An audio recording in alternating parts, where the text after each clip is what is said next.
जय महाराष्ट्र। आज शेतकरी, दिव्यांग, विधवा परित्यक्त्या यांच्या विविध समस्याबाबत सिंहगर्जना युवक अपंग विकास सामाजिक संघटना व राष्ट्रीय अपंग विकास महासंघाच्या माध्यमातून इथे धरणे आंदोलन आज करण्यात आलेलं आहे। सरकारचं लक्ष वेधण्याकरता आज हे धरणे आंदोलन होतं। यामध्ये प्रमुख मागणी आमची संपूर्ण शेतकऱ्याची कर्जमाफी झाली पाहिजे, पीक विम्याची अग्रिम रक्कम खात्यात जमा झाली पाहिजे, तसेच ग्रामीण भागातले जे घरकुल योजना आहे याचं 3 लाख अनुदान झालं पाहिजे, शहरी भागातलं 5 लाख अनुदान झालं पाहिजे। तसंच इतर मागण्या आहेत, त्यामधले प्रमुख मागणी आमची आहे की संजय गांधी निराधार योजना जी आहे यामध्ये जे 1500 रुपये मानधन दिले जाते ते किमान 3000 झालं पाहिजे आणि अपंगाला 200 स्क्वेअर फूट जागा शासन निर्णयानुसार व्यवसाय आणि निवासाकरता देण्यात यावी। तसेच बालसंगोपन योजनेमध्ये जे एक अपंग आहे त्याला लाभ मिळत नाही, त्याच्या बालकाला तो लाभ त्वरित देण्यात यावा, अशा या प्रमुख मागण्या घेऊन आज इथे धरणे आंदोलन करण्यात आलेलं आहे। येणाऱ्या 4 एप्रिल रोजी भव्य मोर्चा जिल्हाधिकारी कार्यालयावर काढण्यात येणार आहे, असा इशारा आज मी इथे देत आहे। जय हिंद, जय महाराष्ट्र।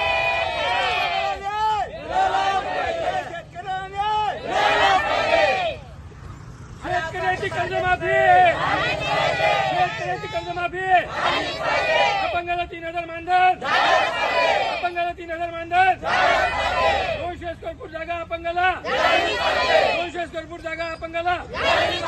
अरे असं कसं देत नाही, असं कसं देत नाही, नीम का बच्चा करवा है, नीम का बच्चा करवा है।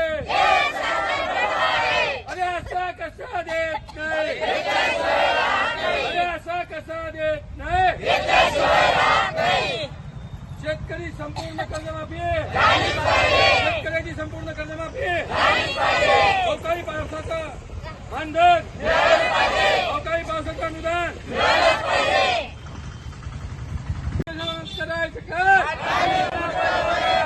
शेतकऱ्याला न्याय, अपंगाला न्याय, अपंगाची कर्जमाफी, शेतकऱ्याची कर्जमाफी, अपंगाला 3000 मानधन, विधवा परित्यक्त्यांना 3000 मानधन। अरे असं कसं देत नाही, अरे असं कसं देत नाही, या झोपलेल्या प्रशासनात करायचं काय? पीक विम्याची रक्कम, पीक विम्याची रक्कम, अपंगाला 200 स्क्वेअर फूट जागा, अपंगाला 200 स्क्वेअर फूट जागा, अपंगाला न्याय, अपंगाला न्याय, शेतकऱ्याला न्याय, अपंग विधवा परित्यक्ता शेतकऱ्याला न्याय, अपंग विधवा परित्यक्ता शेतकऱ्याला न्याय। असं कसं देत नाही, असं कसं देत नाही, अपंग विधवा परित्यक्ता 60 वर्षाला न्याय मिळालाच पाहिजे, मिळालाच पाहिजे। शेतकऱ्याची संपूर्ण कर्जमाफी, शेतकऱ्याची संपूर्ण कर्जमाफी, अपंगांना पेन्शन, अपंगांना पेन्शन, अपंगाला घरकुल, अरे असं कसं देत नाही, अरे असं कसं देत नाही, या झोपलेल्या प्रशासनाला करायचं काय?